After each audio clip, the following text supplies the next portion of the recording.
Hello guys, welcome back. In this video, I'll show you how to add number counter in WordPress. Let's get started. In order to do that, we need to have the WordTutorial site and then just sign up from in there.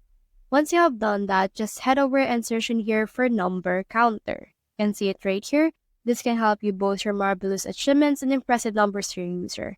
Head over and click on this right here, and then this will show you this template wherein you can choose templates that you want to use this for. So for example, let's choose this black theme right here and click on this continue with this template. And then you can add in here customers we have served. We can change the value right here.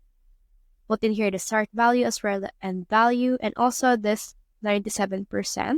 So for example, for this one, let's put in here 99%. And then in here the years you're serving your clients. So for example, let's put in here 15. And then you can also add another counter that you want, if you want to as well. But for me, I'll head over and then just stick with 3.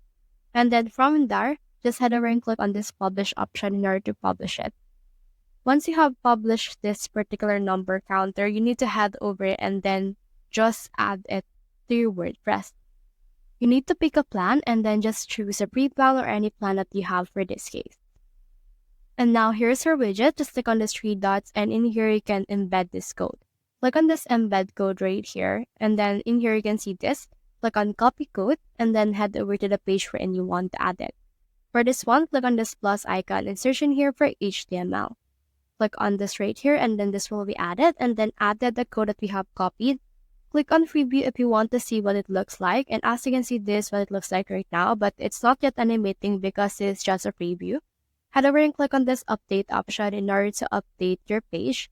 And now once it's done updating, you can click on this icon right here, which is the view page icon. So let's head over and click on this. And then once you have clicked on that, it will show you your coming soon page with the number counter right here on the bottom. Now it will take some time for this, and as you can see, it has now been added. So that's the whole process. If you have found this video helpful, simply leave a like, below, subscribe because I'll reach more people. See you soon.